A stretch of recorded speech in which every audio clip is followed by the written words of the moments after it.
ಸಾರ ಪರಮಾತ್ಮನ ಮೇಲೆ ಆಚಾರ್ಯ ಶ್ರೀ ಅಮೃತಚಂದ್ರ ದೇವ ವಿರಚಿತ ಆತ್ಮಖ್ಯಾತಿ ಟೀಕೆಯ ಮಧ್ಯದೊಳಗೆ ಉಳಿಸಿ ಬಂದಿರುವಂಥ ಕಲಶ ರೂಪದ ಕಾವ್ಯಗಳ ಮೇಲೆ ರಾಜವಂಶಿ ಪಾಂಡೆಯವರು ಬರೆದಿರುವ ಬಾಲಬೋಧಿನಿ ಟೀಕೆಯ ಸ್ವಾಧ್ಯಾಯ ನಡೆದಿದೆ. ನಿರ್ಜರ ಅಧಿಕಾರದ 9ನೇ ಕಲಶಿದೆ. अच्छा स्वयमुच्छलन्ति यदि मां संवेदनव्यक्तयो निष्ठीताखिलभावमण्डलरस प्राभारमत्ता इव यस्याभिन्नरस स एष भगवान् एकोऽप्यनेकीभवन् वल्गत्युत्कलिकाभिरद्भुतनिधिश्चैतन्यरत्नाकरः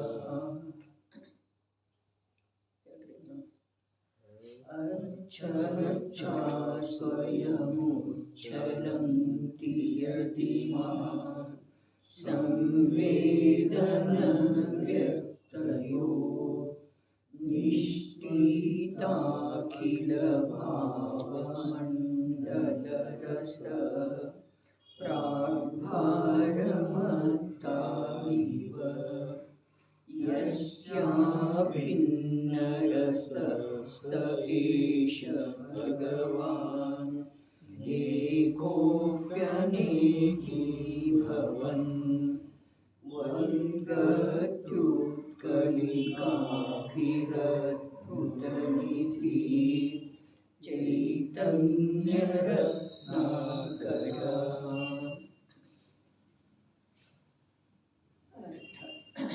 स एष ಚೈತನ್ಯರತ್ನಾಕರಃ. ಸ ಏಷ ಯಾವನ ಸ್ವರೂಪವನ್ನು ಹೇಳಿದೆ ಹಾಗೂ ಹೇಳುವುದಿದೆ ಅಂಥ ಚೈತನ್ಯರತ್ನಾಕರಃ ಜೀವದ್ರವ್ಯ ರೂಪದ ಮಹಾಸಾಗರ. ಭಾವಾರ್ಥವು ಈ ಪ್ರಕಾರವಿದೆ. ಜೀವದ್ರವ್ಯವನ್ನು ಸಾಗರದ ಉಪಮೆ ಕೊಟ್ಟು ಹೇಳಲಾಗಿದೆ. ಇಷ್ಟು ಹೇಳಿದರೆ ದ್ರವ್ಯಾರ್ಥಿಕ ನಯದಿಂದ ಏಕವಿದೆ, ಪರ್ಯಾಯಾರ್ಥಿಕ ನಯದಿಂದ ಅನೇಕವಿದೆ. ಯಾವ ಪ್ರಕಾರ ಸಾಗರವು ಏಕವಿದೆ, ತರಂಗಾವಳಿಯಿಂದ ಅನೇಕವಿದೆ. ಉತ್ಕಾಲಿಕಾಭಿ ಸಾಗರದ ಪಕ್ಷದಲ್ಲಿ, ತರಂಗಾವಳಿ ಜೀವದ ಪಕ್ಷದಲ್ಲಿ ಒಂದು ಜ್ಞಾನಗುಣದ ಮತಿಜ್ಞಾನ, ಶ್ರುತಜ್ಞಾನ ಇತ್ಯಾದಿ ಅನೇಕ ಭೇದಗಳು. ಅವುಗಳ ಮೂಲಕ ವಲ್ಗತಿ ತನ್ನ ಸಾಮರ್ಥ್ಯದಿಂದ ಅನಾದಿ ಕಾಲದಿಂದಲೂ ಪರಿಣಮಿಸುತ್ತಿದೆ. ಹೇಗಿದೆ ಹೋದರೆ ಯಾರು ಓದ್ತೇನೆ ಹೇಗಿದೆ? ಭಿನ್ನ ರಸರ ಎಷ್ಟು ಪರ್ಯಾಯಗಳಿವೆ, ಅವುಗಳಿಂದ ಭಿನ್ನ ಸತ್ತ ಇಲ್ಲ, ಒಂದೇ ಸತ್ವವಿದೆ. ಮತ್ತೆ ಹೇಗಿದೆ? ಭಗವಾನ್ ಜ್ಞಾನ, ದರ್ಶನ, ಸುಖ, ವೀರ್ಯ ಇತ್ಯಾದಿ ಅನೇಕ ಗುಣಗಳಿಂದ ವಿರಾಜಮಾನವಿದೆ. ಮತ್ತೆ ಹೇಗಿದೆ? ಏಕಃ ಅಪಿ ಅನೇಕೀ ಭವನ್ ಸತ್ತಾ ಸ್ವರೂಪದಿಂದ ಏಕಃ ಅಪಿ ಸತ್ತಾ ಸ್ವರೂಪದಿಂದ ಒಂದು ಇದ್ದರೂ ಅನೇಕೀ ಭವನ್ ಅಂಶಭೇದ ಮಾಡಿದ ಮೇಲೆ ಅನೇಕವಿದೆ. ಮತ್ತೆ ಹೇಗಿದೆ? ಅದ್ಭುತ ನಿಧಿ ಅದ್ಭುತ ಅನಂತ ಕಾಲದವರೆಗೆ 4 ಗತಿಗಳಲ್ಲಿ ಸುತ್ತುತ್ತಾ ಯಾವ ಸುಖವನ್ನು ಎಲ್ಲಿಯೂ ಪಡೆಯಲಿಲ್ಲ ಅಂತ ಸುಖದ ನಿಧಿ ನಿಧಾನವಿದೆ. ಮತ್ತೆ यस्य इमा संवेदन व्यक्तया स्वयं उच्चलन्ति यस्य ಯಾವ ದ್ರವ್ಯದ್ದು ಇಮಃ ಪ್ರತ್ಯಕ್ಷ ರೂಪದಿಂದ ವಿದ್ಯಮಾನವಿರುವಂತಹ ಸಂವೇದನ ಜ್ಞಾನವಿದೆ ಅದರ ವ್ಯತ್ಯಯ ಮತಿ ಜ್ಞಾನ ಸ್ವತಜ್ಞಾನ ಅವಧಿ ಜ್ಞಾನ ಮನಪರ್ಯಾಯ ಜ್ಞಾನ ಕೇವಲ ಜ್ಞಾನ ಇತ್ಯಾದಿ ಅನೇಕ ಪರ್ಯಾಯ ರೂಪದ ಅಂಶ ಭೇದಗಳು ಸ್ವಯಂ ಸಹಜವಾಗಿ ಹೀಗೆ ಇರುವಂತಹ ದ್ರವ್ಯದ ಕಾರಣದಿಂದ ಉಚ್ಚನಂತಿ ಅವಶ್ಯಕವಾಗಿಯೇ ಅವಶ್ಯವಾಗಿಯೇ ಪ್ರಕಟವಾಗುತ್ತವೆ. ಬರ್ತವೆ. भावार्थ इस प्रकार है, कोई आशंका करेगा कि ज्ञान तो ज्ञान मात्र है, ऐसे जो मति ज्ञान आदि पांच भेद वे क्यों? समाधान इस प्रकार है, जो ज्ञान की पर्याय है विरुद्ध तो कुछ नहीं, वस्तु का ऐसा ही सहज है, ये वस्तु ऐसा ही सहज है, पर्याय मात्र विचारने पर मति आदि पांच भेद विद्यमान है, वस्तु मात्र अनुभवने पर ज्ञान मात्र है, विकल्प जितने हैं उतने समस्त झूठे हैं, क्योंकि विकल्प कोई वस्तु नहीं है, वस्तु तो ज्ञान मात्र है।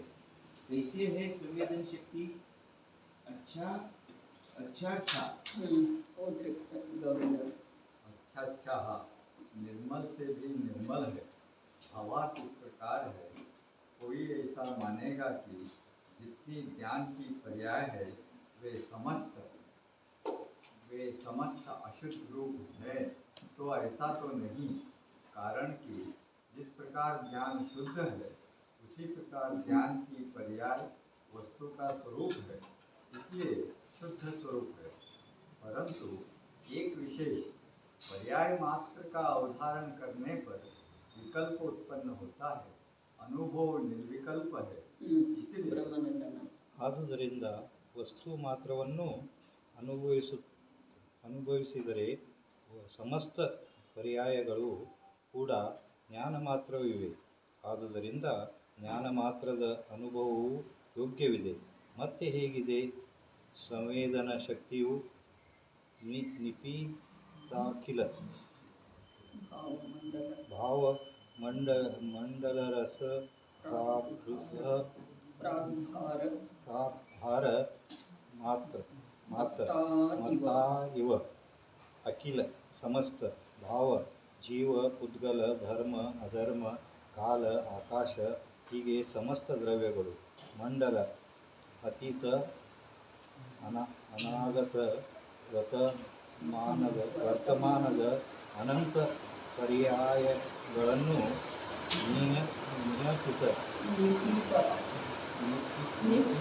ನಿಪೀತ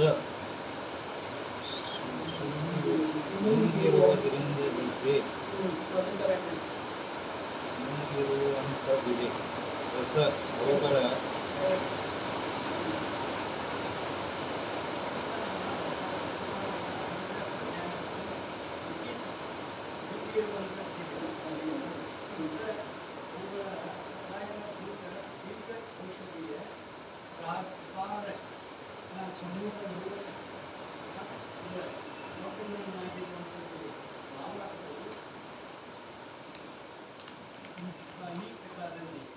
ಪ್ರಕಾಶನ ಯಾವನು ಅದಕ್ಕೆ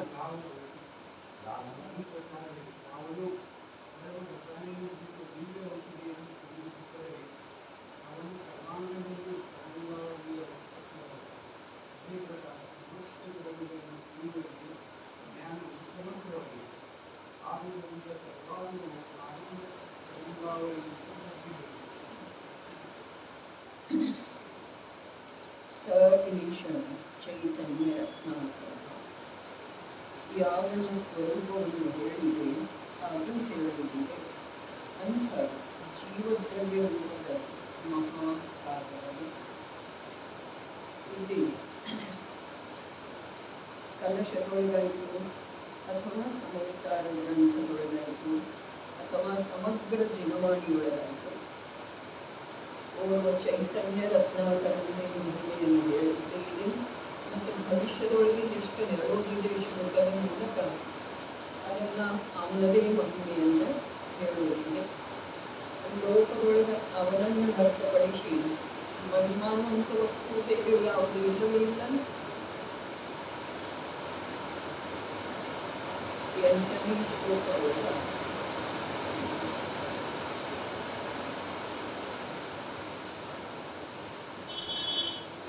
ಈ ಶ್ಲೋಕದೊಳಗೆ ಯಾವ ಆತ್ಮನ ಮಹಿಮೆಯನ್ನು ಕಂಡುಕೊಳ್ಳುವ ಮಾತು ಕೊನೆಗೆ ಹೇಳಿದ್ರು. ಅರ್ಥಾತ್ ಸಮಸ್ತ ಜ್ಞಾನದ ಭೇದ ಏನದವಲ್ಲ ಎಷ್ಟ ಅವೆಲ್ಲವುಗಳನ್ನು ಬಿಟ್ಟು ಬಿಡುವ ಮಾತು ಹೇಳಿದ್ದಾರೆ. ಅದೇ ಮಾತನ್ನು ಮುಂದುವರಿಸ್ತಾ ಇದ್ದಾರೆ ಈ ಕಲಶದೊಳಗ. ಇಲ್ಲಿಯವರೆಗೆ ಯಾವನ ಮಹಿಮೆಯನ್ನು ಹೇಳಿದೆ ಮತ್ತು ಹೇಳೋದಿದೆ. ಅವ ಯಾರಿದ್ದಾನೆ? ಚೈತನ್ಯ ರತ್ನಾಕರ. ಸಾಗರದ ಉಪಮೆ ಕೊಟ್ಟಿದ್ದಾರೆ. ಸಾಗರ ಯಾವ ಪ್ರಕಾರ ಎಂದೂ ಬತ್ತಿ ಹೋಗುವುದಿಲ್ಲ. ಅದೇ ಪ್ರಕಾರ ಆ ಸಾಗರ ಒಂದು ಗಂಭೀರ ಶಾಂತಯುಕ್ತ ಸಾಗರನೂ ಇದೆ, ಒಂದು ನಿರಂತರ ತರಂಗಗಳಿಂದ ಎದ್ದು ಬೀಳ್ತಾ ಇರುವಂತಹ ಸಮುದ್ರನೂ ಇದೆ.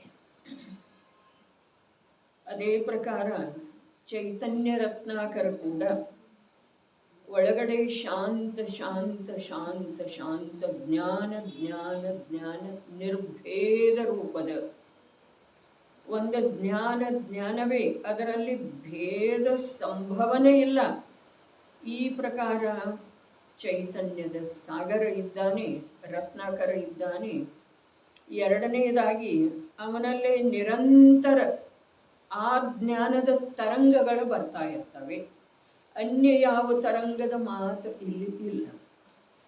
ಶುಭ ಭಾವ, ಅಶುಭ ಭಾವ, ಸಂಕ್ಲೇಶ ಭಾವ, ವಿಶುದ್ಧ ಭಾವ, ಶುದ್ಧ ಭಾವ, ವೀತರಾಗ ಭಾವ, ಕಷಾಯ ಭಾವ, ಮಿಥ್ಯಾತ್ವ ಭಾವ ಮೊದಲಾದ ಯಾವ ಭಾವರೂಪದ ತರಂಗಗಳ ಚರ್ಚೆಯನ್ನೇ ಇಲ್ಲಿ ಮಾಡಲಾಗಿಲ್ಲ.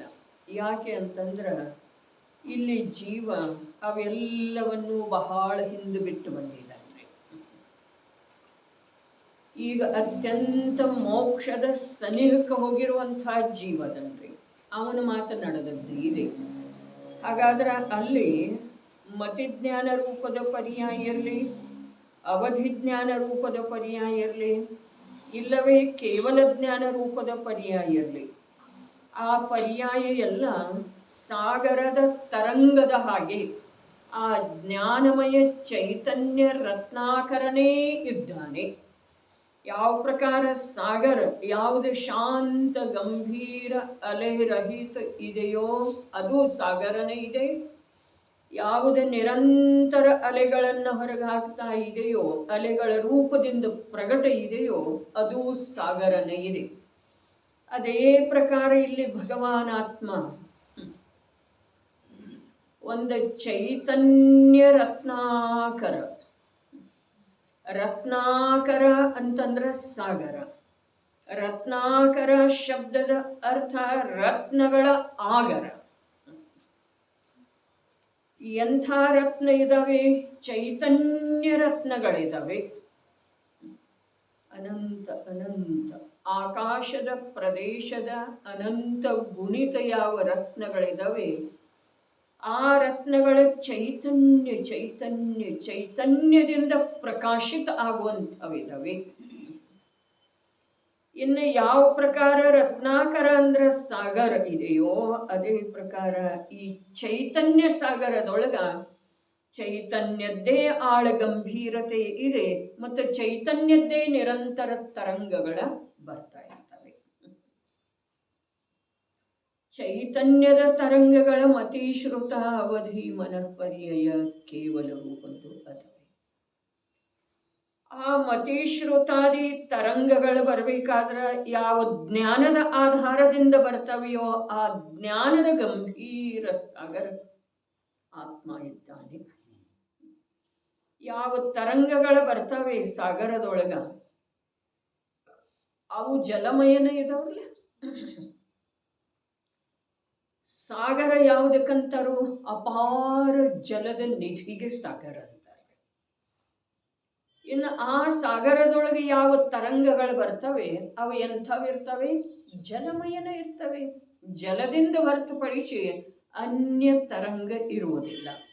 ಅದೇ ಪ್ರಕಾರ ಚೈತನ್ಯ ಸಾಗರನಾದಂಥ ಭಗವಾನಾತ್ಮ ಚೈತನ್ಯದ ಶಾಂತ ಅಗಾಧ ಗಂಭೀರ ನಿಧಿ ಇದ್ದಾನೆ. ಮತ್ತು ಅವನಲ್ಲಿ ನಿರಂತರ ಮತಿ ಶ್ರುತ ಮೊದಲಾದ ಚೈತನ್ಯ ಚೈತನ್ಯ ಚೈತನ್ಯ ಚೈತನ್ಯ ಚೈತನ್ಯದ್ದೇ ಪರ್ಯಾಯಗಳ ಅರ್ಥಾತ್ ತರಂಗಗಳ ಉದಿಸಿ ಬರ್ತಾ ಇದ್ದಾವೆ. ಇಲ್ಲೇನಿದೆ ರೀ? ಬೇರೆ ಏನಿದೆ? ಏನೂ ಇಲ್ಲ. ನಿರ್ಜರ ಮಾಡುವಂಥ ಅಥವಾ ನಿರ್ಜರ ತತ್ವ ರೂಪದಿಂದ ಪರಿಣಮಿಸುವಂಥ ಆತ್ಮನಲ್ಲೇ ಏನಿದೆ? ಒಂದು ಜ್ಞಾನ ಸಾಗರ ಇದೆ, ಒಂದು ಜ್ಞಾನದ ಅಲೆ ಇದೆ. ತಪಸ್ಸು ಇಲ್ಲ, ಕಾಯೋತ್ಸರ್ಗ ಇಲ್ಲ, ಕಾಯಕ್ಲೇಶ ಇಲ್ಲ, ಪರೀಶಃ ಜಯ ಅಥವಾ ಪರೀಶಃ ಸಹನೆ ಇಲ್ಲ. ಅದ್ಭುತ ಮಾತು ಇದೆ. ಸಮಯಸಾರನ ಇದೆ. ಸಮಯಸಾರ ಅನ್ರಿ, ಜಿನಾಗಮ ಅನ್ರಿ, ಜಿನಶ್ರುತ ಅನ್ರಿ, ಕೇವಲಿ ಭಗವಂತರ ಆಜ್ಞೆ ಅನ್ರಿ. ಇದು ಒಂದೇ ಇದೆ. ನಿರ್ಜರ ತತ್ವದೊಳಗೆ ಯಾರಿದ್ದಾರೆ? ಒಂದು ಚೈತನ್ಯ ರತ್ನಾಕರನಿದ್ದಾನೆ. ಅರೆ, ಮತಿಶ್ರುತ ಜ್ಞಾನದ ಪರ್ಯಾಯ ಇರುವೆಳೆದೊಳಗೆ ಕೂಡ ಯಾವ ಪ್ರಕಾರ ಸಮುದ್ರದಲ್ಲಿ ತರಂಗಗಳ ಒಂದನ್ನೊಂದು ಅಟ್ಟಿಸಿಕೊಂಡು ಬರ್ತಾ ಇರುವೆಳೆದೊಳಗ ಅದರೊಳಗೆ ಇನ್ನೊಂದು ಬೇರೆ ವಸ್ತುವಿನ ಪ್ರವೇಶನ ಆಗುವುದಿಲ್ಲರಿ. ಅನ್ಯ ವಸ್ತುವನ್ನದ ಸ್ವೀಕಾರನ ಮಾಡುವುದಿಲ್ಲ. ಒಂದು ವೇಳೆಗೆ ಏನಾದರೂ ಅದರಲ್ಲೇ ಬಂತು ಅಂತಂದ್ರೆ ಅದನ್ನು ಹೊರಗೆ ಹಾಕಿ ಬಿಡ್ತಿದೆ. ಸರಿಯಾದ ಪ್ರಕಾರ ಜ್ಞಾನದ ತರಂಗದವನ ಅವರ ರಾಗವನ್ನ, ಕಷಾಯವನ್ನ, ವಿಷಯವಾಸನೆಯನ್ನ, ವಿಪರೀತ ಮನ್ನಣೆಯನ್ನ ಒಳಶೇರಿಗೊಡುವುದಿಲ್ಲ, ಹೊರಗೆ ಹಾಕಿ ಬಿಡ್ತವೆ. ಒಂದನ್ನೊಂದು ಅಟ್ಟಿಸಿಕೊಂಡು ಬರ್ತಾ ಇರುವಂಥ ಯಾವ ತರಂಗ ಮಾಲೆಗಳಿದಾವೆ, ಹೀಗೆ ಹೊರಗೆ ಬರ್ತಾ ಇರುವ ವೇಳೆದೊಳಗ ಹೊರಗಿಂದ ಅಲ್ಲಿ ಒಳಗೆ ಏನು ಬರುವುದ್ರಿ? ತರಂಗ ಬರ್ತಿದೆ ಮತ್ತು 1 ಗಂಟೆ ಏನಿಲ್ಲ, ಹೀಗೇನಿಲ್ರಲ್ಲ. ಸಾಗರದ ದಡಕ್ಕೆ ಹೋಗಿ ನಿಂತು ನೋಡ್ಬೇಕ್ರಿ, ಅದ ನಿರಂತರ ಒಳಗಿಂದ ಬರ್ತಾನೆ ಇರ್ತಾವೆ ತರಂಗಗಳ. ಸರಿಯಾದ ಈ ಪ್ರಕಾರ ಜ್ಞಾನದ ತರಂಗಗಳು ಬರುವ ವೇಳೆದೊಳಗ ಅಲ್ಲಿ ಹೊರಗಿಂದ ಏನು ಒಳಗೆ ಸೇರೋದ್ರಿ? ಅರೇ, ಮತಿಶ್ರುತ ಜ್ಞಾನ ಇರುವ ವೇಳೆದೊಳಗೂ ಕೂಡ ಅದ್ಭುತ ಮಾತು ಇದೆ. ಅತ್ಯಂತ ಸುಲಭ ಮನೋಹರವಾದಂಥ ವಸ್ತು ಇದೆ. ನಿಜ ಶುದ್ಧಾತ್ಮ ವಿಸ್ಮಯಕಾರಿ ಆಶ್ಚರ್ಯಕಾರಿ ವಸ್ತು ಇದ್ದಾನೆ. ಏನನ್ನೂ ಒಳಸೇರಗೊಡುವುದಿಲ್ಲ. ಒಳಗಿನ ಯಾವ ವೈಭವ ಇದೆಯೋ ಅದುವೇ ಪರ್ಯಾಯದಲ್ಲಿ ಪ್ರಕಟ ಆಗ್ತಾ ಇರ್ತಿದೆ. ಏನು ವೈಭವ? ತಿಳಿಯುವ ಜ್ಞಾನದ ವೈಭವ. ಆ ಜ್ಞಾನದ ವೈಭವವಂತನನ್ನು ಗುರುತಿಸದೆ ಇರುವಂಥ ಅನಂತಾನಂತ ಸಂಖ್ಯೆಯ ಜೀವರುಗಳ ಅಜ್ಞಾನದ ಕೊಳಚೆಯಲ್ಲಿ ಕ್ರಿಮಿಗಳು ಯಾವ ಪ್ರಕಾರ ಇರ್ತಾವಲ್ಲ, ಆ ಪ್ರಕಾರ ಈ ರಾಗದ್ವೇಷ ರೂಪದ ಕೊಳಚೆಯೊಳಗ, ಅಜ್ಞಾನ ರೂಪದ ಕೊಳಚೆಯೊಳಗ, ಮಿಥ್ಯಾತ್ವವೆಂಬ ಮಹಾಮಲಿನತೆಯೊಳಗ ನಿರಂತರ ಅವ ಚಡಪಡಿಸ್ತಾ ಇದ್ದಾವನ್ರಿ, ಅಥವಾ ರಮಿಸ್ತಾ ಇದ್ದಾವನ್ರಲ್ಲ. ಕೊಳಚೆಯೊಳಗಿನ ಹುಳು ಬೇಸಿಗೆ ಕಾಲದೊಳಗೆ ಕಾಣಿಸ್ತಾವೇನಿಲ್ರಿ? ಜಲ್ಮೇಲೆ ಮಾಡ್ತಾ ಇರೋದು. ಅವು ರಮಿಸ್ತಾ ಇದ್ದಾವ ಅಂಥೇಳಿ ಅನ್ಬಹುದು, ಚಡಪಡಿಸ್ತಾ ಇದ್ದಾವ ಅಂಥೇಳಿ. ಹಾಗೆ ಈ ಅಜ್ಞಾನ ರೂಪದ ಕೊಳಚೆಯೊಳಗ ರಾಗದ್ವೇಷ ರೂಪದ ಬಿಸಿಲಿನ ಬೇಗೆಯಿಂದ ಅನಂತ ಜೀವಗಳ ಚಡಪಡಿಸ್ತಾ ಇದ್ದಾವೆ. ಕೆಲವೊಮ್ಮೆ ರಮಿಸ್ತಾ ಇದ್ದಾವೆ. ಹೌದು ಅಥವಾ ಇಲ್ಲ? ಒಮ್ಮೊಮ್ಮೆ ಅಜ್ಞಾನದ ಬಲದಿಂದ ಒಮ್ಮೊಮ್ಮೆ ಆ ಅಪರಾಧೀನ, ಆ ಕರ್ಮದ ಭಿಕ್ಷೆಯೊಳಗನ ಜೀವ ಸಂತೋಷದಿಂದ ಇರ್ತಾನೋ ಅಥವಾ ಇಲ್ರಿ? ಇರ್ತಾನೆ.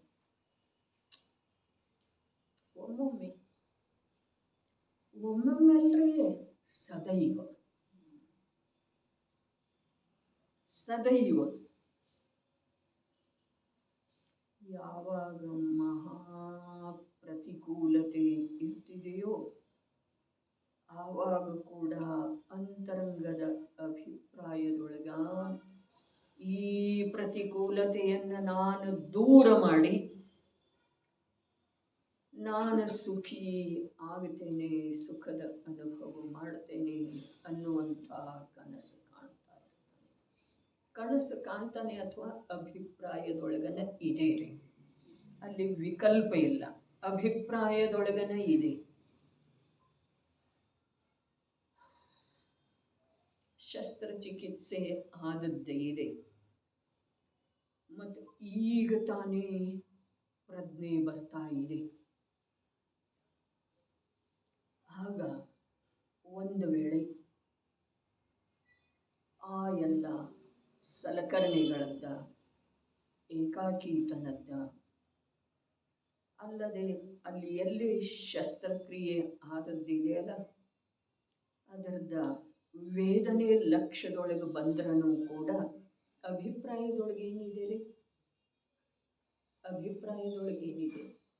ಇನ್ನು ಗುಣ ಆಗ್ತೇನೆ, ಆರಾಮಾಗ್ತೇನೆ. ಈ ಪ್ರಕಾರ ಜೀವ ಸದೈವ ಸದೈವ ಸದೈವನರೇ ಏನ ಪರಾಧೀನತೆಯೊಳಗ ಕರ್ಮ ಆಡಿಸುವ ಆಟದೊಳಗ ಸಂತುಷ್ಟನೇ ಇದ್ದಾನೆ, ಸುಖಿನೇ ಇದ್ದಾನೆ.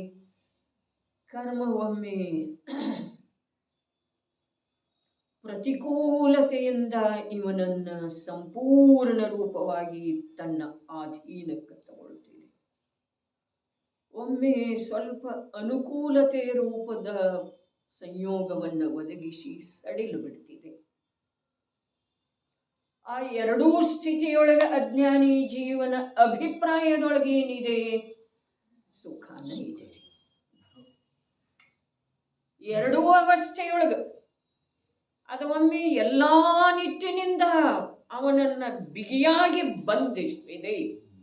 ಯಾವ ಕಡೆಗೇನೂ ಮಾರ್ಗ ಇಲ್ಲ, ಧನದ ಕೊರತೆ, ಸಹಾಯಕರಿಲ್ಲ, ದೇಹದೊಳಗೆ ಅನೇಕ ಪ್ರಕಾರದ ನೋವನ್ನುಂಟು ಮಾಡುವಂಥ ವ್ಯಾಧಿ, ಹೀಗೆ ಎಲ್ಲ ಕಡೆಯಿಂದ ಸುತ್ತುವರಿಯಲ್ಪಟ್ಟು ಅವನನ್ನು ಬಿಗಿಯಾಗಿ ಬಂಧನದೊಳಗೆ ಇರಿಸಿದ್ರೂ ಕೂಡ ಅವನಿಗೆ ವಿವೇಕದ ಉದಯ ಆಗುವುದಿಲ್ಲ. ಒಂದೊಂದು ಸಲ ಆ ಕರ್ಮವೇ ಸೋತು ಸಡಿಲು ಬಿಡ್ತಿದೆ. ಆವಾಗಂತೂ ಇವನನ್ನ ಹಿಡಿಯೋರೇ ಯಾರು ಇಲ್ರಿ. ಸ್ವಲ್ಪ ರೀ ಕೋಲ್ಮಿಂಚಿನ ಹಾಗೆ ಸ್ವಲ್ಪ ಅನುಕೂಲತೆ ಇದ್ರೆ ಸ್ವಲ್ಪ ಅನುಕೂಲತೆ ಯಾರೇ ರೀ,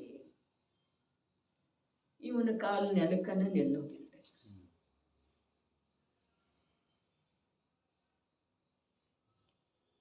ಮತ್ತು ಯಾವಾಗ ಆಳವಾದಂಥ ಅಂಡದೊಳಗೆ ಎಸೆದು ಬಿಡ್ತಿದೆಯೋ ಕರ್ಮ, ಆಗ ನಿಶ್ಚೇಷ್ಟನ ಹಾಗೆ ಅನಂತ ಕಾಲ ಅಲ್ಲಿ ಬಿದ್ದು ಬಿಡ್ತಾನೆ. ನರಕಾದಿಗಳ ಮಾತನ ಬೇರೆ, ನಿಗೋಧದ ದುಃಖದ ಮಾತನ ಬೇರೆ. ಏನೂ ಇಲ್ಲ, ಏನೇನೂ ಇಲ್ಲ. ಅರೆ ತ್ರಸ ಮತ್ತು ಸ್ಥಾವರದ ಭೇದ ಹೇಳುವ ವೇಳೆದೊಳಗ ಜೈನಾಚಾರ್ಯರ ಜಿನೇಂದ್ರ ಪ್ರಭುವಿನ ಆದೇಶದ ಅನುಸಾರ ಹೇಳ್ತಾರೆ, ದುಃಖವನ್ನ ಭೋಗಿಸ್ತಾ ಇರುವುದ, ಆ ದುಃಖದಿಂದ ಬಿಡುಗಡೆ ಹೊಂದುವ ಯಾವ ಪ್ರಯತ್ನ ಮಾಡುವ ಸಲುವಾಗಿ ಯಾವ ಚೈತನ್ಯದ ಪ್ರಕಾಶ ಅಥವಾ ಪ್ರಕಟತೆ ಬೇಕೋ ಅದು ಎಲ್ಲಿ ಇರುವುದಿಲ್ಲ, ಅದನ್ನು ಸ್ಥಾವರ ಅವಸ್ಥೆ ಅಂತ ಹೇಳ್ತಾರೆ. ಇನ್ನು ದುಃಖದಿಂದ ಬಿಡುಗಡೆ ಹೊಂದುವಂಥ ಒಂದು ಪ್ರಯತ್ನ, ಆ ಪ್ರಯತ್ನಕ್ಕೆ ಅನುಕೂಲವಿರುವಂಥ ಒಂದಿಷ್ಟು ಜ್ಞಾನದ ಪ್ರಕಾಶ ಅರ್ಥಾತ್ ಪ್ರಕಟತೆ ಏನಿದೆ ಅದನ್ನು ತ್ರಸ ಅವಸ್ಥೆ ಅಂತ ಹೇಳಿ ಹೇಳ್ತಾರೆ. ಇನ್ನು ಅವು ಎರಡೂ ಏನದವಲ್ಲ, ನನಗನ್ಸೋ ಮಟ್ಟಿಗೆ ಅಸಂಜ್ಞೆಯವರೆಗಿನ ದಶೆಗಳೇ ಅದಾವೆ. ಸಂಜ್ಞೆಗೆ ಪ್ರಾಪ್ತ ಅರೆ ಸಂಜ್ಞೆ ತನಕ ಪ್ರಾಪ್ತವಾಗಿರುವಂಥ ಜೀವದ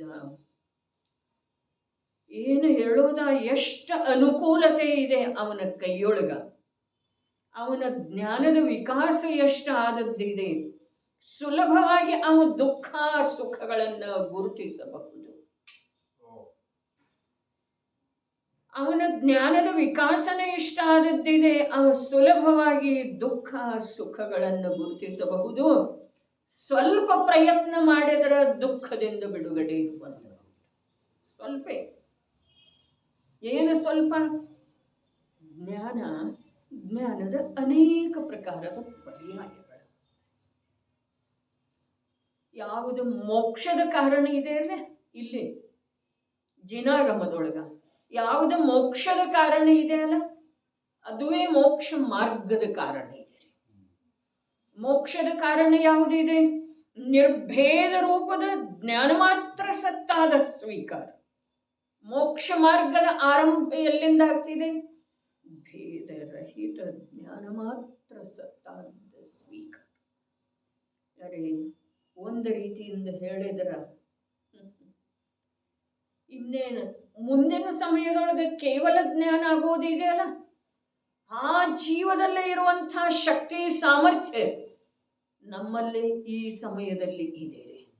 ಅರ್ಥಾತ್ ಇನ್ನು ಒಂದೇ ಒಂದು ಸಮಯದೊಳಗ ಅರ್ಥಾತ್ ನಿಕಟ ಭವಿಷ್ಯದೊಳಗ ಸಮ್ಯಕ್ ದರ್ಶನವನ್ನು ಪ್ರಾಪ್ತ ಮಾಡಿಕೊಳ್ಳುವಂತಹ ಸಾಮರ್ಥ್ಯ ನಮ್ಮಲ್ಲೇ ಇದೆ. ಅದಕ್ಕೆ ಹೇಳಿದ್ದು ಮೋಕ್ಷದ ಸಲುವಾಗಿ ಯಾವ ಪುರುಷಾರ್ಥ ಇದೆಯೋ, ಮೋಕ್ಷದ ಸಲುವಾಗಿ ಯಾವುದರ ಸ್ವೀಕಾರ ಮಾಡುವುದಿದೆಯೋ ಅದನ್ನೇ ಮೋಕ್ಷ ಮಾರ್ಗದ ಸಲುವಾಗಿ ಸ್ವೀಕಾರ ಮಾಡುವುದಿದೆ. ಅದೇ ಉಪಾಯ ಇದೆ, ಅನ್ಯ ಉಪಾಯ ಇಲ್ಲ. ಹಾಗಾದ್ರೆ ಮೋಕ್ಷ ಪ್ರಾಪ್ತ ಮಾಡಿಕೊಳ್ಳುವಂಥ, ಕೇವಲ ಜ್ಞಾನ ಪ್ರಾಪ್ತ ಮಾಡಿಕೊಳ್ಳುವಂಥ ಸಾಧಕನಂಥದ್ದನ ಭೂಮಿಕಾ ನಮ್ದು ಬೇಕ್ರಿ. ಅಷ್ಟರ ಸಾಮರ್ಥ್ಯ ಇದೆ ಅಂದ ಕೂಡಲೇ ಒಂದಿಷ್ಟೇನೋ ಹಿತ ಅನಿಸ್ತರೆ. ಆದ್ರ ಅವನಲ್ಲೇ ಯಾವ ಯೋಗ್ಯತೆ, ಅವನಲ್ಲೇ ಯಾವ ಪವಿತ್ರತೆ, ಅವನ ಅಂತರಂಗದ ಭೂಮಿಕಾ ಎಷ್ಟು ನಿರ್ಮಲ ಇದೆಯೋ ಅಷ್ಟೇ ನಿರ್ಮಲ ನಮ್ಮ ಅಂತರಂಗದ ಭೂಮಿಕೆ ಆಯ್ತು ಅಂತಂದ್ರೆ ಸಮ್ಯಕ್ ದರ್ಶನ ಆಗೋದಿದೆ. ಅದರ ವಿನಃ ಆಗುವುದಿಲ್ಲ ಮತ್ತು ಆಗುವುದಿಲ್ಲರಿ. ನಾವು ಬೇಕಾದ ಹಾಗೆ ಲಾಗ ಹೊಡಿಲ್ರಿ, ಅದರಿಂದ ಏನೂ ಆಗುವುದಿಲ್ಲ. ಇರೋದು ಮತ್ತೆ ಅಲ್ಲೇ ರೀ. ಲಾಗ ಹೊಡೆದ ನಂತರ ಮತ್ತೆ ಎಲ್ಲಿ? ಅಲ್ಲೇ. ಏನು ಮಾಡ್ತಾ ಇದ್ದೇವೆ ನಾವು? ನಿರ್ಜರೆ, ಕರ್ಮ ನಿರ್ಜರೆ ಸಲುವಾಗಿ ಏನು ಮಾಡ್ತಾ ಇದ್ದೇವೆ? ಏನು ಮಾಡ್ತಾ ಇದ್ದೇವೆ? ತಪಸ್ಸು ಮಾಡ್ತಾ ಇದ್ದೇವೆ. ತಪಸ್ಸಿನೊಳಗ ಜ್ಞಾನದ ತರಂಗ ಮತ್ತು ಜ್ಞಾನ ಸಾಗರದ ಪತ್ತೇನೇ ಇಲ್ರಿ. ತಪಸ್ಸಿನೊಳಗ ಇವರಂತೂ ಹೇಳ್ತಾ ಇದ್ದಾರೆ ಚೈತನ್ಯ ರತ್ನಾಕರ ಬೇಕು. ಅವು ಎಂಥವದನ್ನು? ಚೈತನ್ಯದ ಸಾಗರ, ಚೈತನ್ಯ ನಿಧಿ, ಅಗಾಧ ಚೈತನ್ಯ ಮತ್ತು ಅವನಿಂದ ಹೊರಡುವಂತಹ ಪ್ರತಿಯೊಂದು ತರಂಗ ಚೈತನ್ಯ. ಹಾಗಾದ್ರೆ ನಾವು ತಪಸ್ಸು ಮಾಡುವ ವೇಳೆದೊಳಗೆ ಹೋಗ್ಲಿ, ಸ್ವಾಧ್ಯಾಯ ಮಾಡುವ ವೇಳೆದೊಳಗೆ ಅವನದು ಪತ್ತೆ ಇದೆ ಅಂದ್ರೆ ಆ ಚೈತನ್ಯ ರತ್ನಾಕರ ನಮ್ಮ ಲಕ್ಷ್ಯದೊಳಗೆ ಬರ್ತಾ ಇದ್ದಾನೇನ್ರಿ? ಅವನದು ಎಲ್ಲರೇ ಕನಸು ಮನುಷ್ಯನೊಳಗರೆ ಸ್ವೀಕಾರ ಇದೆನ? ಓದ್ತಾ ಇದ್ದೇವೆ, ಆಗಮವನ್ನು ಓದ್ತಾ ಇದ್ದೇವೆ, ಶಬ್ದ ಜಾಲದೊಳಗೆ ಆನಂದ ಮನ್ನಿಸ್ತಾ ಇದ್ದೇವೆ, ಚರ್ಚೆ ಮಾಡ್ತಾ ಇದ್ದೇವೆ, ವಿನಿಮಯ ಮಾಡ್ತಾ ಇದ್ದೇವೆ, ಸಂತುಷ್ಟ ಆಗ್ತಾ ಇದ್ದೇವೆ, ಜ್ಞಾನಿ ಧರ್ಮಾತ್ಮ ಅಂತೇಳಿ ತೃಪ್ತ ಆಗ್ತಾ ಇದ್ದೇವೆ. ಭವಸಾಗರದಲ್ಲಿ ಮುಳುಗಲಿಕ್ಕೆ ವೇಳೆ ಬೇಕಾಗುವುದಿಲ್ರಿ. ಈ ತೃಪ್ತಿಯ ಅನುಭವದಿಂದ ಎಷ್ಟು ಸುಲಭವಾಗಿ ಮುಳುಗುತ್ತಾನೆ ಅನ್ನೋದ ಅದು ಕೇವಲ ಈ ಪ್ರಭುಗಳಿಗೆ ಜ್ಞಾತ ವಿಷಯ ಇದೆ, ನಮಗೆ ತಿಳಿದು ಬರೋದು ಸಾಧ್ಯ. ಬಹಳ ಬಹಳ ತಿಳ್ಕೊಂಡಿದ್ದೇವೆ ನಮ್ಮನ್ನು ನಾವು. ಬಹಳ ಜನರ ಜೊತೆಗೆ ನಮ್ಮನ್ನ ನಾವು ಹುಚ್ಚ ಅಂತ ಹೇಳಿ ಹೊಂದಾಣಿಕೆ ಮಾಡ್ಕೊಂಡು ನೋಡಿದೇವ್ರಿ. ಅವ್ರು ಬಹಳ ಕೆಳಗ್ ಕಂಡಿದಾರ್ರಿ ನಮಗ.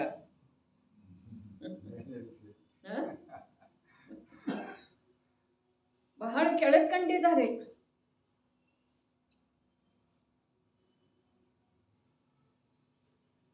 ಚೈತನ್ಯ ಇಲ್ಲಿಯವರೆಗೆ ಏನು ಹೇಳಿದೆ ಮತ್ತು ಮುಂದೇನು ಹೇಳುವುದಿದೆ, ಅದು ಯಾರದ ಬಗ್ಗೆ ಹೇಳುವುದಿದೆ ನೋಡ್ರಿ. ಏನು ಅದ್ಭುತ ಪ್ರಾರಂಭ ಮಾಡಿದ್ದಾರೆ.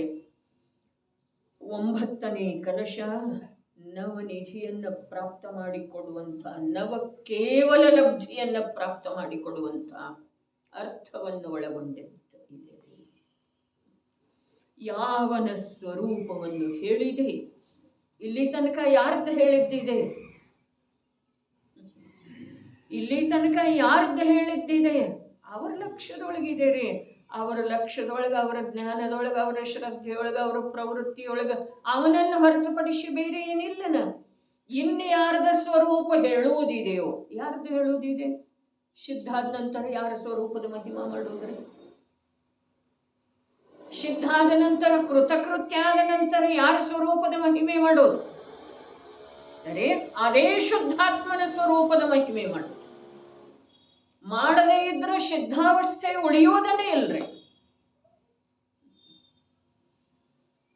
ಸಮ್ಯಕ್ ದರ್ಶನ ಆದ ನಂತರ ಯಾರ್ದ ಮಹಿಮೆ ಮಾಡುವುದ? ಆತ್ಮನ ಅನುಭೂತಿ ಆದ ನಂತರ ಯಾರ್ದ ಮಹಿಮೆ ಮಾಡುವುದು? ಅದೇ ಚೈತನ್ಯ ರತ್ನಾಕರ. ಹಾಗಾದ್ರೆ ಆತ್ಮನ ಅನುಭೂತಿ ಆಗುವ ಸಲುವಾಗಿ ಯಾರ್ದ ಮಹಿಮೆ ಮಾಡುತ್ತಾರೆ? ಯಾರ್ದು ಮಾಡೋದು? ಭಗವಂತಂದೋ, ಮಂದಿರದ್ದೋ, ಕ್ಷೇತ್ರದ್ದೋ, ಗ್ರಂಥದ್ದೋ, ಚಿನ್ನದ ಪಲ್ಲಕ್ಕಿದ್ದೋ, ಯಾವುದರದ್ದು ಮಾಡೋದ್ರಿ? ಯಾವುದರದ್ದು ಮಾಡೋದು? ಸಮ್ಯಕ್ ದರ್ಶನದ ಸಲುವಾಗಿ ಯಾರ್ದ ಮಹಿಮೆ ಮಾಡೋದು? ಯಾವುದರದ ಮಹಿಮೆ ಮಾಡೋದು? ಅದೇ ಚೈತನ್ಯ ರತ್ನಾಕರ ಆತ್ಮ. ಅರೇ ಆತ್ಮ, ಆತ್ಮ.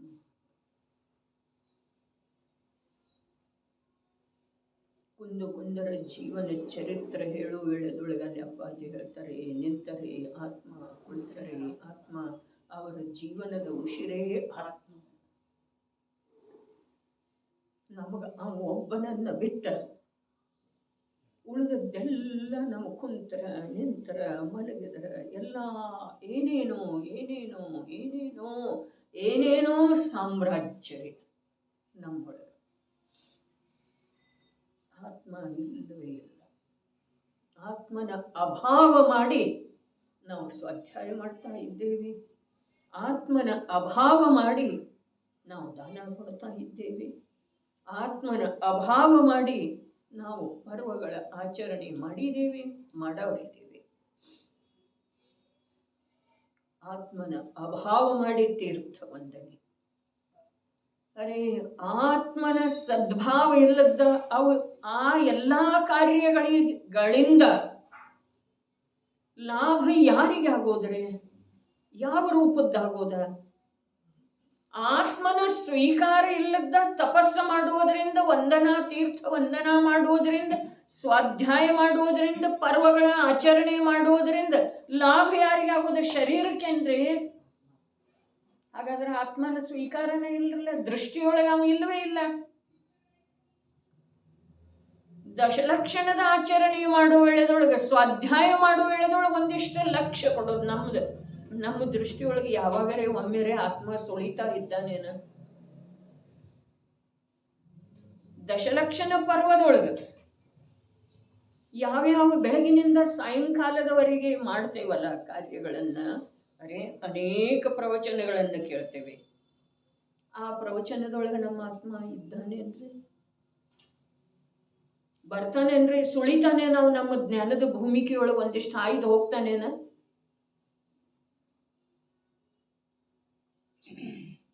ಅವನ ಅಭಾವ ಮಾಡಿ ಎಲ್ಲ ಕಾರ್ಯ ಒಂದಿಷ್ಟು ಪ್ರಜ್ಞಾಪೂರ್ವಕ ನೋಡ್ಕೊಳ್ಳೋದು ಆಂತರ್ಯದಲ್ಲಿ. ಇಲ್ಲಿ ಸಂಪೂರ್ಣ ಜಿನಾಗಮ, ಧರ್ಮಾತ್ಮನ ಜೀವನ,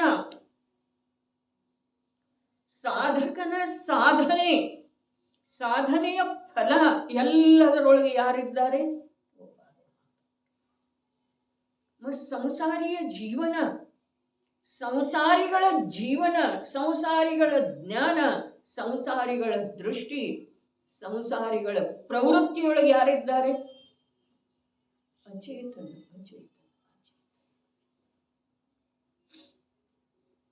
ಅಚೇತನವೇ ತಾಂಡವ ಆಡ್ತಾ ಇದೆ. ಸ ಏಷ ಚೈತನ್ಯ ರತ್ನಾಕರ. ಸ ಏಷ ಯಾವನ ಸ್ವರೂಪವನ್ನು ಹೇಳಿದೆ? ಅರೆ ಜಿನಾಗಮದೊಳಗೆ ಹೇಳಿದ್ದ ಅನಂತ ಕೇವಲಿಗಳು ಹೇಳಿದ್ದ ಏನ್ರಿ? ಸಪ್ತ ತತ್ವ ಹೇಳಿದರು, ಜೀವ ತತ್ವ ಹೇಳಿದ್ರಲ್ಲ. ನೇಮಿಚಂದ್ರ ಸಿದ್ಧಾಂತಿ ಇದೆ, ಜೀವಂ ಜೀವಂ ದೌವಂ, ಜಿನೇಂದ್ರ ಜಿನ ವರ ವೃಷಭರ ಜೀವ ಮತ್ತು ಅಜೀವ ಅಂತೇಳಿ ಎರಡು ದ್ರವ್ಯ ಹೇಳಿದ್ದಾರೆ. ಜೀವ ದ್ರವ್ಯ ಹೇಳಿದ್ದಾರೆ ಅಥವಾ ಸಪ್ತ ತತ್ವ ಹೇಳಿದ್ದಾರೆ. ಆದ್ರೆ ಸಪ್ತ ತತ್ವ ಹೇಳಿದ್ರೂ ಕೂಡ ಅಲ್ಲಿ ಆತ್ಮನ ಸ್ವರೂಪವನ್ನೇ ಹೇಳಿದ್ದಾರೆ.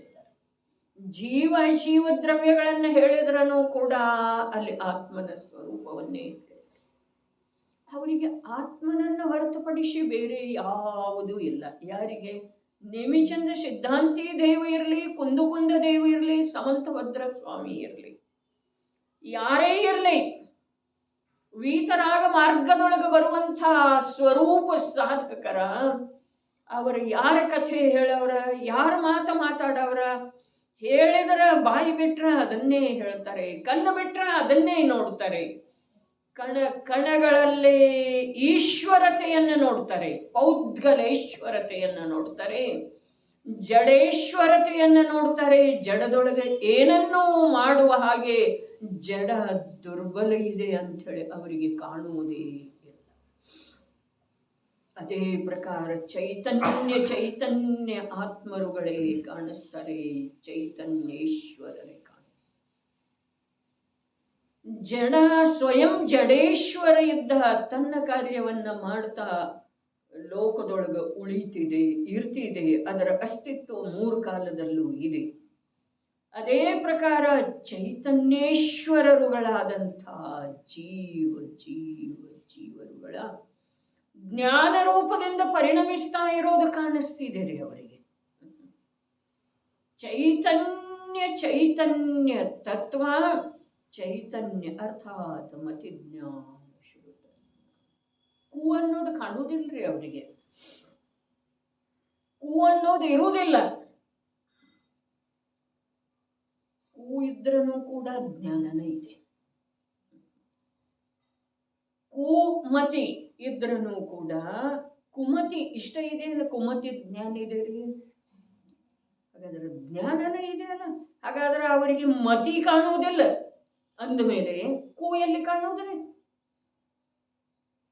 ಮತಿ ಶ್ರುತಾದಿಗಳು ಕಾಣುವುದಿಲ್ಲ. ಜ್ಞಾನದ ಹಿಂದೆ ಇರುವಂಥದ್ದು ಯಾವುದೂ ಕಾಣುವುದಿಲ್ಲ ಅಂದಮೇಲೆ ಆ ಮತಿದ್ದ ಹಿಂದೆ ಇದೆ ಅದು ಕೂ. ಹೌದೇನಿಲ್ಲ? ಬರಿಬೇಕಾದ್ರೆ ಎಲ್ಲಿದೆ? ಜ್ಞಾನಕ್ಕಿಂತ ಮೊದಲು ಯಾವುದಿದೆಯೋ ಆ ಮತಿ, ಆ ಶ್ರುತ ಕಾಣುವುದಿಲ್ಲ ಅಂದಮೇಲೆ ಅದಕ್ಕಿಂತಲೂ ಹಿಂದೆ ಇರುವಂಥ ಕೂ ಎಲ್ಲಿ ಕಾಣುವುದ್ರಿ ಅವರಿಗೆ?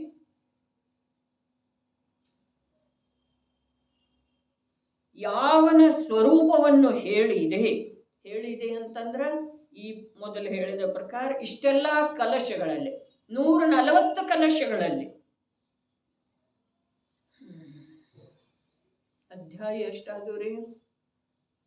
ಪೂರ್ವಬಂಧ ಆಯಿತು, ಅಥವಾ ಪೂರ್ವರಂಗಾಯಿತು, ಅಥವಾ ಜೀವಾಧಿಕಾರ ಆಯಿತು. ಜೀವಾಧಿಕಾರ, ಅಜೀವಾಧಿಕಾರ. ಪೂರ್ವರಂಗ, ಜೀವಾಧಿಕಾರ ಅಂಥೇಳಿ ಮೂಲ ಗ್ರಂಥದೊಳಗೆ ವಿವೇಚನೆ ಇದೆ ರೀ. ಮೂಲ ಗ್ರಂಥ ಸಮಯಸಾರ ಗ್ರಂಥದೊಳಗ ಮೊದಲನೇ ಅಧ್ಯಾಯ ಯಾವುದ? ಪೂರ್ವರಂಗ ರೀ. ಕಲಶ ಟೀಕಾದೊಳಗೆ ಮೊದಲನೇ ಅಧ್ಯಾಯ ಯಾವುದ? ಜೀವಾಧಿಕಾರ ರೀ. ಅಲ್ಲಿ ಎರಡನೇ ಅಧ್ಯಾಯ ಜೀವಾಧಿಕಾರ ಇದೆ, ಇಲ್ಲಿ ಎರಡನೇ ಅಧ್ಯಾಯ ಅಜೀವಾಧಿಕಾರ ಇದೆ. ಹಾಗಾದ್ರೆ ಎಷ್ಟು ಅಧ್ಯಾಯಗಳದು? जीवाधिकार अजीवाधिकार, कर्ता कर्म अधिकार, पुण्य पाप अधिकार, ಆಶ್ರಮ ಅಧಿಕಾರ, ಸಂವರ ಅಧಿಕಾರ. ಎಷ್ಟಾದವ್ರಿ? 6. 7ನೇದ್ದು ನಡೆದದ್ದು ಇದೆ, 7ನೇ ಅಧ್ಯಾಯ ನಡೆದದ್ದು ಇದೆ. ಹಾಗಾದ್ರೆ 7ನೇ ಅಧ್ಯಾಯದವರೆಗೆ ಕಥನ ಯಾರ್ದು ಮಾಡಿದ್ರು? ಜೀವದ ಮಾಡಿದ್ರು, ಅಜೀವದ ಮಾಡಿದ್ರು, ಕರ್ತಾ ಕರ್ಮದ ಮಾಡಿದ್ರು, ಪುಣ್ಯ ಪಾಪದ ಮಾಡಿದ್ರು. ಅರೆ ಜೀವ ಇಲ್ಲಾದ್ರೆ ಪುಣ್ಯ ಪಾಪ ಯಾರ್ದು? ಜೀವಿಲ್ಲದೆ ಹೋದ್ರೆ ಕರ್ತಾ ಕರ್ಮ ಯಾರಿಗೆ? ಜೀವಿಲ್ಲದೆ ಹೋದ್ರೆ ಅಜೀವ ಎಲ್ಲಿದ? ಜೀವ ಇಲ್ಲ ಅಂತಂದ್ರೆ ಯಾವುದೂ ಇಲ್ರಿ. ಹಾಗಾದ್ರೆ ಇಲ್ಲಿಯವರೆಗೆ ಆಸ್ತ್ರವದ್ದೇ ಇರಲಿ, ಸಂವರದ್ದೇ ಇರಲಿ, ಕರ್ತಾ ಕರ್ಮದ್ದೇ ಇರಲಿ, ಪುಣ್ಯ ಪಾಪದ್ದೇ ಇರಲಿ, ಅಜೀವದ್ದೇ ಇರಲಿ, ಜೀವದ್ದೇ ಇರಲಿ, ಎಲ್ಲಾ ಅಧಿಕಾರದೊಳಗೆ ಯಾವನ ಸ್ವರೂಪ ಹೇಳಿದ್ದಾರೆ? ಅನುಭವ ಸಂಪನ್ನ. ಅನುಭವ ಸಂಪನ್ನ ಆತ್ಮ. ಶುದ್ಧ ಸ್ವರೂಪದ ಅನುಭವೇನ? ಒಟ್ಟಿನಲ್ಲಿ ಅನುಭವರೇ. ಅನುಭವ ಸಂಪನ್ನ. ಅರೆ ಶುದ್ಧ ಸ್ವರೂಪದ ಅನುಭವ ಅಂತ ಹೇಳೇ ಇಲ್ಲ ಅವರು. ಅನುಭವ ಸಂಪನ್ನ ಅಂತ ಹೇಳಿದ್ದಾರೆ. ಮೊದಲನೇ ಕಲಶದೊಳಗೆ, ಅರ್ಥಾತ್ ಮೊದಲನೇ ಕಲಶ 8ನೇ ಕಲಶದೊಳಗ ಮತ್ತೆ ಹೇಗಿದ್ದಾನೆ? ಅನುಭವ ಸಂಪನ್ನ ಜೀವ. ಅನುಭವ ಯಾವಾಗ ಆಗ್ತಿದೆ? ಆತ್ಮನ ಅನುಭವಕ್ಕೆ ಅನುಭವ ಅಂದಿಲ್ರಿ. ಆದ್ರ ಆತ್ಮನದೇ ಅನುಭವ ಇದೆ ಅವನಿಗೆ. ಯಾವಾಗ? ನಿಗೋಧದಿಂದ ಹಿಡಿದು. ಅನುಭವ ಇಲ್ಲದ ಒಂದು ಸಮಯ ಕೂಡ ಇಲ್ಲ. ಮತ್ತು ಅನುಭವ ಪರದ್ದ ಆಗೋದನೇ ಇಲ್ರಿ. ಅನುಭವ ಪರದ್ದ ಆಗೋದನೇ ಇಲ್ಲ. ಖಾರ ರಸದ್ದ, ಸಿಹಿ ರಸದ್ದ, ಹುಳಿ ರಸದ್ದ ಅನುಭವ ಆಗೋದನೇ ಇಲ್ಲ.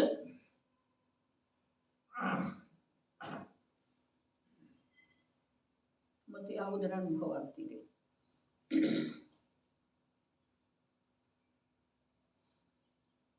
ಆ ರಸಕ್ಕೆ ಸಂಬಂಧಿಸಿದ ಜ್ಞಾನದ ಅನುಭವ ಆಗ್ತಿದೆ. ಅಜ್ಞಾನಿಗೆ ಯಾವುದರದ ಅನುಭವ ಆಗ್ತಿದೆ? ನಮಗೆ ಯಾವುದರದ ಅನುಭವ ಆಗ್ತಾ ಇದೆ? ಆ ರಸಕ್ಕೆ ಸಂಬಂಧಿಸಿದ ಇಷ್ಟಾನಿಷ್ಟ ಬುದ್ಧಿದ ಅನುಭವ.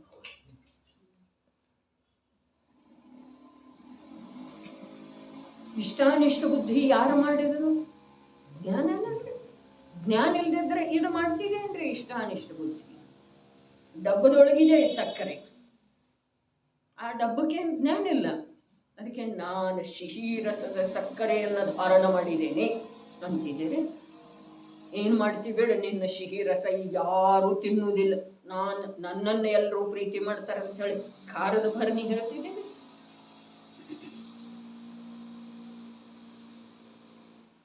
ಯಾರಿಗೆ ಲಿಂಬೆಹಣ್ಣು ಪ್ರಿಯ ಇದೆ ಅವರಿಗೆ ಆ ಲಿಂಬೆಹಣ್ಣು ಹೇಳ್ತಿದ್ದೇನೆ, ನಾನು ಎಷ್ಟೋ ಜನರಿಗೆ ಪ್ರಿಯ ಇದ್ದೇನೆ ಅಂತ ಹೇಳಿ. ಅನುಭವ ಸಂಪನ್ನ ಜೀವದ ಮಾತು ಹೇಳಿದ್ದಾರೆ. ಯಾವ ಅನುಭವ? ಯಾವ ಅನುಭವ? ಜ್ಞಾನದ ಅನುಭವ, ಅಜ್ಞಾನದ ಅನುಭವ, ವಿಕಾರದ ಅನುಭವ. ವಿಕಾರದ ಅನುಭವ ಕೂಡ ಜ್ಞಾನ ಸಂಪನ್ನ ಜೀವನ ಮಾಡ್ತಾನೋ, ನಿರ್ವಿಕಾರದ ಅನುಭವ ಕೂಡ ಜ್ಞಾನ ಸಂಪನ್ನ ಜೀವನ ಮಾಡ್ತಾನೋ, ಜ್ಞಾನಯುಕ್ತ ಜೀವನ ಮಾಡ್ತಾನೆ. ಜ್ಞಾನದಿಂದ ಶೂನ್ಯ ಜೀವ ಇರೋದನೇ ಇಲ್ಲ. ಜೀವ ಜ್ಞಾನದಿಂದ ಶೂನ್ಯ ಇಲ್ಲ ಅಂದ ಮೇಲೆ ಜೀವ ಅನುಭವದಿಂದ ಶೂನ್ಯಂತೂ ಇರೋದನ್ನ ಸಾಧ್ಯ. ಜ್ಞಾನಾನುಭೂತಿ, ಜ್ಞಾನಾನುಭೂತಿ ವಸ್ತುವಿಗೆ ಸಂಬಂಧಿಸಿದ ಯಾವ ಜ್ಞಾನ ಇದೆ ಅದರದ ಅನುಭೂತಿ ಆಗ್ತದೆ. ವಸ್ತುವಿಗೆ ಸಂಬಂಧಿಸಿದ ಜ್ಞಾನದೊಳಗೆ ಪ್ರಕಾರ. ಇನ್ನೊಂದ್ಸಲ ಲಕ್ಷ್ಯದೊಳಗೆ ತಗೊಳ್ಳೋದು, ವಿಷಯದ ಸಮೀಪ ಹೋಗೋದು. ವಸ್ತುವಿಗೆ ಸಂಬಂಧಿಸಿದ ಜ್ಞಾನದೊಳಗೆ ಪ್ರಕಾರಗಳಿದ್ದಾವೆ, ಆದರೆ ಜ್ಞಾನದೊಳಗೆ ಪ್ರಕಾರ ಇಲ್ಲ. ಮೂಲ ಜ್ಞಾನದೊಳಗ ಪ್ರಕಾರ ಇಲ್ಲ, ವಸ್ತುವಿನ ಸಂಬಂಧದೊಳಗೆ ಬರುವುದರಿಂದ ಅದರಲ್ಲಿ ಪ್ರಕಾರ ಆಗ್ತವೆ. ಆತ್ಮ ಸಂಬಂಧದ ಅಂಥೇಳಿ ಬಂತಲ್ಲ ಅಲ್ಲಿ ಮೊದಲಿನ ಕಲಶದೊಳಗೆ, ದ್ರವ್ಯ ಸಂಬಂಧದ 6ನೇ ಲೈನ್ ಇದೆ, ಪ್ರಾರಂಭ ಇದೆ ರೀ, ಕೆಳಗಿನಿಂದ 6ನೇ ಲೈನ್ ಪ್ರಾರಂಭ ಇದೆ. ಏನ? ದ್ರವ್ಯ ಸಂಬಂಧದ ಆತ್ಮನ ಶುದ್ಧ ಸ್ವರೂಪದಿಂದ ತದ್ರೂಪವಾಗಿ ಪರಿಣಮಿಸುತ್ತಿದ್ದಾನೆ. ಒಂದು ವಾಕ್ಯ ಇದೆ. ಏನ? ದ್ರವ್ಯ ಸಂಬಂಧದ, ತನ್ನ ದ್ರವ್ಯ ಸಂಬಂಧದ ಆತ್ಮನ ಶುದ್ಧ ಸ್ವರೂಪದಿಂದ ತದ್ರೂಪವಾಗಿ ಪರಿಣಮಿಸುತ್ತಿದ್ದಾನೆ. ಚೇತನ ದ್ರವ್ಯವು, ಅದರ ಆಸ್ವಾದ, ಅದರ ಮಹಿಮೆಯು ಅದರ ಮೂಲಕ ಗೋಚರವಿದೆ. ಜ್ಞಾನ ಪರ್ಯಾಯ ಅದರ ಮುಖಾಂತರ ನಾನಾ ಪ್ರಕಾರ ಅವುಗಳ ನಾಶ ಮಾಡುತ್ತಾ ನಿರ್ಭೇದ ಸತ್ತಾ ಮಾತ್ರ ವಸ್ತುವನ್ನು ಅನುಭವ ಮಾಡುತ್ತಾ ಇದೆ. ಹಾಗಾದರೆ ಇಲ್ಲಿ ಪ್ರಾರಂಭ ಏನು ಮಾಡಿದರು? ಯಾವನ ಸ್ವರೂಪವನ್ನು ಹೇಳಿದೆ. ಯಾವನ ಸ್ವರೂಪ ಹೇಳಿದೆ? ಜೀವದ್ರವ್ಯ, ತನ್ನ ದ್ರವ್ಯ, ಚೈತನ್ಯ ದ್ರವ್ಯ, ಚೈತನ್ಯ ಸ್ವರೂಪದ ರತ್ನಾಕರ. ಒಂದು ರತ್ನಾಕರ ಅನ್ನುವಂಥ ಉಪಮೆಯನ್ನು ಕೊಟ್ಟರು, ಅದರೊಳಗೆ ಎಷ್ಟು ಅರ್ಥ ಇದೆ. ಮತೀಶ್ರುತ ಅವಧಿ ಮನಃಪರ್ಯಯ ಕೇವಲವೆಂಬ ಸುಂದರವಾದಂಥ ಪರ್ಯಾಯಗಳ ಮತ್ತು ಜ್ಞಾನ ಜ್ಞಾನ ಜ್ಞಾನ ಜ್ಞಾನ ಅಲ್ಲಿ ಅಲ್ಲಿ ಎಲ್ಲಿ ಪರ್ಯಾಯ ಆಯಿತೋ, ಎಲ್ಲಿ ಪ್ರಗಟ ಆಯಿತೋ, ಎಲ್ಲಿ ತರಂಗ ರೂಪದಿಂದ ಹೊರಗೆ ಬಂತೋ, ಅಲ್ಲಿ ಮತಿಜ್ಞಾನ ಅನ್ನಿಸ್ಕೊಂಡಿತು, ಅಲ್ಲಿ ಶುದ್ಧ ಜ್ಞಾನ ಅನ್ನಿಸ್ಕೊಂಡಿತು. ಅಲ್ಲಿ ಬರೋಕ್ಕಿಂತ ಮೊದಲು ಎಲ್ಲಿತ್ತಲ್ಲ ಅಲ್ಲಿ ಏನಿತ್ತರಿ? ಅಲ್ಲೇನಿತ್ತು? ಅಲ್ಲಿ ಜ್ಞಾನ ಇತ್ತು. ಅಲ್ಲಿ ಜ್ಞಾನ ಇತ್ತು. ಎಂಥ ಜ್ಞಾನ? ನಿರ್ಭೇದ ಸತ್ತಾ ಮಾತ್ರದ ಜ್ಞಾನ. ಅಲ್ಲಿ ಸಾಗರವನ್ನು ನೋಡಿದರೆ, ಅಗಾಧ ಸಾಗರವನ್ನು ನೋಡಿದರೆ, ಅಲ್ಲಿ ಇದು ಮತಿಜ್ಞಾನ ರೂಪದ ಪರ್ಯಾಯ ಆಗೋದ, ಇದು ಶ್ರುತಜ್ಞಾನ ರೂಪದ ಪರ್ಯಾಯ ಆಗೋದ ಅಂಥೇಳಿ ಭೇದ ಇದೆಯೇನ್ರಿ ಆ ಜ್ಞಾನಗಳು? ನೀರು ಇದೆ, ಟಾಕಿಯೊಳಗೆ ನೀರು ಇದೆ, ಸ್ಟೀಲ್ದ ಟಾಕಿ, 10 ಕೊಡದ ಟಾಕಿ ಇದೆ, 10 ಲೀಟರ್ದ ಟಾಕಿ ಇದೆ, ತುಂಬಿದ್ದು ಇದೆ. ಅದರೊಳಗೆ ಭೇದ ಇದೆ ಅಂದರೆ ಇದು ಗ್ಲಾಸ್ ರೂಪದಿಂದ ಪರಿಣಾಮನ ಆಗೋದ? ನೀರು ಗ್ಲಾಸ್ ರೂಪದ ಆಕಾರ ಧಾರಣ ಮಾಡ್ತಿದೇನಲ್ರಿ? ಗ್ಲಾಸ್ ಒಳಗೆ ತಗೊಂಡ್ರೆ, ಬೆಳ್ಳಿ ಗ್ಲಾಸ್ ಒಳಗೆ ತಗೊಂಡ್ರೆ, ಗಾಜಿನ ಗ್ಲಾಸ್ ಒಳಗೆ ತಗೊಂಡ್ರೆ ಏನಿದೆ? ಅಲ್ಲಿ ನೀರಿನ ಟಾಕಿಯೊಳಗೆ ಏನು ತುಂಬಿದ್ದೆ ಇದೆ ಅಲ್ಲ ಪೀಪ, ಅದರೊಳಗೆ ಇದೆ ಅಂದ್ರೆ ಆಕಾರಗಳ ನಿರ್ಭೇದ. ಚಂಬದೊಳಗ, ಬಟ್ಲದೊಳಗ, ಯಾವುದರೊಳಗ ನಾವು ನೀರನ್ನು ತಗೊಳ್ತೇವೆಯೋ ಆ ಆಕಾರ ಧಾರಣ ಮಾಡ್ತಿದೆ. ಅದರಲ್ಲಿರುವ ವೇಳೆದೊಳಗೆ ಹೇಗಿದೆ? ಅದ ಆಕಾರ ಧಾರಣ ಮಾಡುವಂಥ ಶಕ್ತಿ ಇದ್ರೂ ಕೂಡ ಆ ಶಕ್ತಿ ಅಲ್ಲಿ ವ್ಯಕ್ತ ಇಲ್ಲ. ಅದೇ ಪ್ರಕಾರ ಜ್ಞಾನ ಕೇವಲ ಜ್ಞಾನ ಆಗುವಂಥದ್ದ ಶಕ್ತಿ, ಈ ಜ್ಞಾನದ ಸಾಗರ ನಮ್ಮ ಆತ್ಮ ಅಲ್ಲಿ ಇದೇನಿಲ್ರಿ? ಕೇವಲ ಜ್ಞಾನ ರೂಪದ ಪರ್ಯಾಯ ಆಗುವಂಥದ್ದು ಎಲ್ಲಿದೆ? ಅದು ಎಲ್ಲಿದೆ? ಗುರುತಿಸಬಹುದೇನ್ರಿ? ಅದು ನಿರ್ಭೇದ ಸತ್ತ ಮಾತ್ರ ಇದೆ.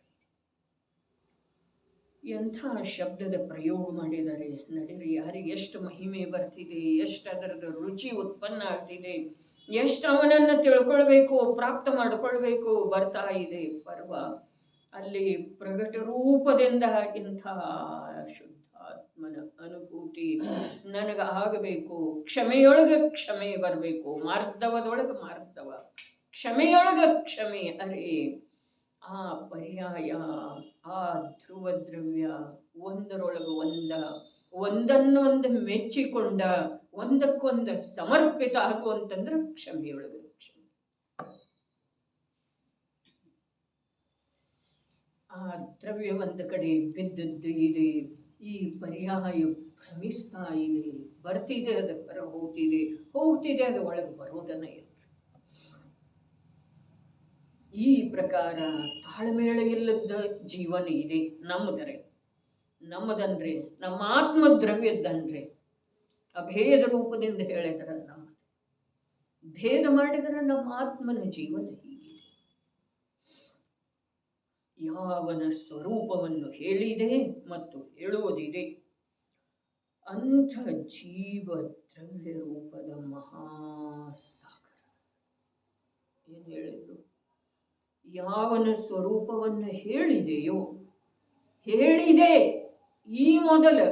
ಈ ಗ್ರಂಥದಲ್ಲಿ, ಕಳೆದು ಹೋದಂಥ ಕಲಶಗಳಲ್ಲಿ, ಬೇರೆ ಬೇರೆ ಗ್ರಂಥಗಳಲ್ಲಿ, ತೀರ್ಥಂಕರರ ದಿವ್ಯಧ್ವನಿಯಲ್ಲಿ ಪ್ರಾರಂಭಕ ಅವರು ಹೇಳಿದಾರಲ್ಲ, ಸುಧಕೇವಲಿ ಭಣಿದಂ, ಶ್ರುತಕೇವಲಿಗಳು ಹೇಳಿದ್ದಾರೆ.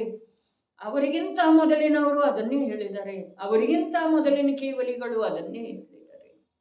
ಅನಂತ ಅನಂತ ಅನಂತ ಅನಂತ ಭರತ ಕ್ಷೇತ್ರದ ಚೌವೀಸಿಗಳೆಲ್ಲ ಅದನ್ನೇ ಹೇಳಿದ್ದಾರೆ. ಯಾವುದನ್ನ? ಜೀವದ್ರವ್ಯದ ಸ್ವರೂಪವನ್ನು. ಯಾವನ ಸ್ವರೂಪವನ್ನು ಹೇಳಿದೆ ಮತ್ತು ಹೇಳುವುದಿದೆ ಅಂಥ ಜೀವದ್ರವ್ಯ ರೂಪದ ಮಹಾಸಾಗರನ. ಭಾವಾರ್ಥವು ಈ ಪ್ರಕಾರವಿದೆ. ಜೀವದ್ರವ್ಯವನ್ನು ಸಾಗರದ ಉಪಮೆ ಕೊಟ್ಟು ಹೇಳಲಾಗಿದೆ. ನಾಳೆ